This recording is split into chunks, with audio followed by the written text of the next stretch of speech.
બધું ભાગ્યમાં લખ્યું એમ જ નથી થતું. અમુક ભાગ્યમાં લખ્યા બારું પણ થાય છે. તમે એક પ્રસંગ સાંભળ્યો છે કે ભગવાન રામને ઐરાવણ મૈરાવણ નામના અસુર લઈ ગયા હતા ઉપાડીને.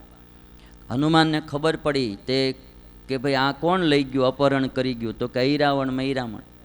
તે હનુમાનજી ગયા ઐરાવણ મૈરાવણ પાસે અને જઈને કહે છે કે તમે વારે વારે કે આ બધું કે આ અમારા પ્રભુને હેરાન કર્યા કરો છો કે એમ. અને ભગવાન રામને જઈને હનુમાનજી કહે છે કે પ્રભુ તમારે વારે વારે આ સંકટ કેમ આવ્યા કરે. એટલે રામચંદ્ર ભગવાન કહે છે કે ભાઈ પ્રારબ્ધમાં લખ્યું હોય એ ભોગવવું પડે, પ્રારબ્ધમાં લખ્યું હોય એ પ્રમાણે બધું થાય.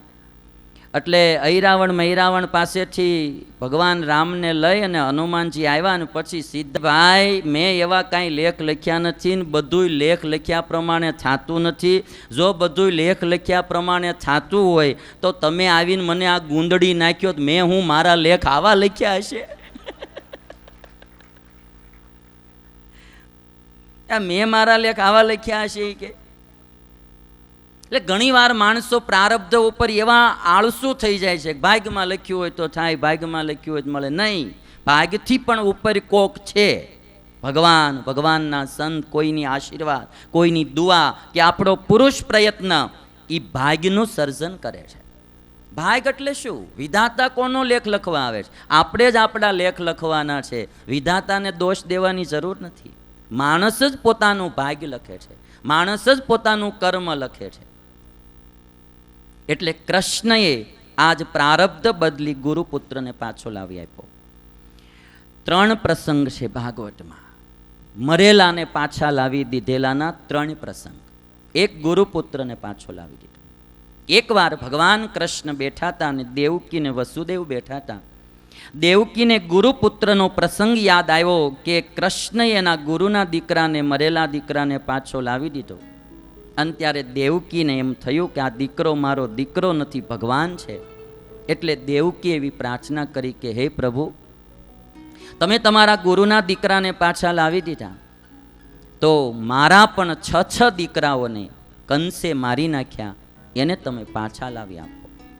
અને ત્યારે ભગવાન કૃષ્ણ સુતલ લોકમાં ગયા અને બલિ રાજા પાસે કંસે મારેલા પોતાના મોટા 6 ભાઈઓ જે હતા એ દેવકીના 6 દીકરાને કૃષ્ણએ પાછા લાવી આપ્યા. અને ત્રીજો પ્રસંગ ભાગવતમાં લખાણો કે કૃષ્ણ ભગવાન જ્યારે દ્વારિકામાં બિરાજમાન હતા અને એમાં અર્જુન પણ મળવા માટે આવ્યા. પહેલાંની આ ઘટના, કૃષ્ણ ભગવાન બેઠા હતા ને એમાં એક બ્રાહ્મણનો છોકરો મરી ગયો.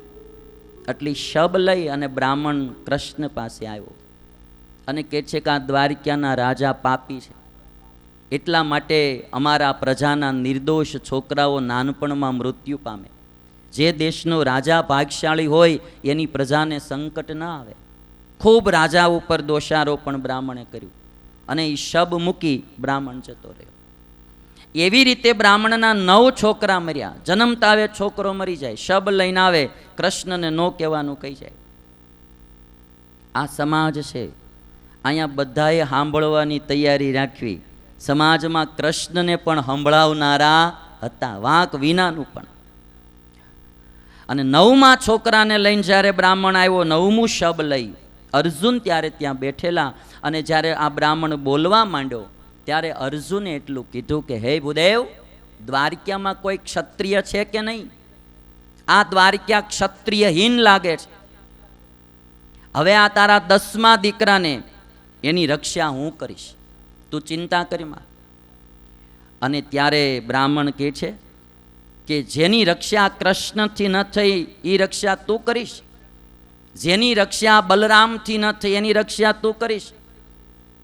અર્જુન કહે છે કે હું કાંઈ કૃષ્ણ નથી, હું કાંઈ બલરામ નથી, હું ગાંડી ધારી અર્જુન. હા, કૌરવોની મોટું સૈન્યને હણનારો હું અર્જુન. અર્જુનને અભિમાન આવી ગયું. અને જો તારા દીકરાની રક્ષા ન કરું તો અગ્નિમાં પ્રવેશ કરીને મરી જાઓ, પ્રતિજ્ઞા કરી અર્જુને. અને 10મા દીકરાનો જન્મ થવાનો થયો. અર્જુનને જાણ કરી. અર્જુને બ્રાહ્મણના ઘરની ફરતું બાણો મારીને કવચ બનાવી દીધું. ભાગવતમાં એવું લખ્યું કે દર વખતે તો છોકરાનો આત્મા જાતો તો ને શબ પડ્યું રહેતું હતું. આ 10મા છોકરાનું તો શબે ઉડી ગયું, શબે હાથમાં ન રહ્યું. અર્જુને ખૂબ ગોત્યું બધા લોકમાં, પણ ક્યાંય છોકરો ન મળ્યો. અને પછી પ્રતિજ્ઞા પ્રમાણે જ્યારે અર્જુન અગ્નિમાં પ્રવેશ કરવા જાય ત્યારે ભગવાન કૃષ્ણએ એનો હાથ પકડી લીધો કે અર્જુન રહેવા દે, બ્રાહ્મણનો છોકરો જોઈએ ને, લાવ હું લાવી દઉં છું. ભગવાન કૃષ્ણ અર્જુન સાથે ભૂમા પુરુષના લોકમાં ગયા અને બ્રાહ્મણના મરેલા 10 દીકરાઓને લઈ અને ભગવાને બ્રાહ્મણને પાછા આપ્યા. ભાગવતમાં 3 પ્રસંગ, એક ગુરુનો દીકરો, 6 દેવકીના દીકરા અને 10 બ્રાહ્મણના દીકરાઓને ભગવાને મારેલા પાછા લાવી આપ્યા છે. અને એક પ્રસંગ આમાંથી એ શીખવાનો કે અર્જુને કૃષ્ણની સામે જે વાયડાઈ કરી અને અગ્નિમાં પ્રવેશ કરવા ગયો ને, તો અર્જુનને કૃષ્ણ એમ ન કીધું કે લેતો જા, બહુ વાયડે કરતો લાવી દે, એમ ન કીધું, ઊભો રે, હું તને મદદ કરું છું. ભગવાને આવી રીતે 3 વાર રક્ષા કરી. પછી ભગવાનના વિવાહની વાતો, એમાં સૌથી પહેલો ભગવાનનો વિવાહ રૂકમિણી સાથે થયો છે અને રૂકમિણી થકી ભગવાનને એક દીકરાનો જન્મ થયો જેનું નામ પ્રદ્યુમ્ન પાડ્યું હતું. અને પછી ભગવાનનો એક વિવાહ જાંબુવાનની દીકરી જાંબવતી સાથે થયો. ત્રીજો વિવાહ ભગવાનનો સત્રાજીતની દીકરી સત્યભામા સાથે થયો. ચોથા ભગવાનના વિવાહ કાલિંદીની સાથે થયા.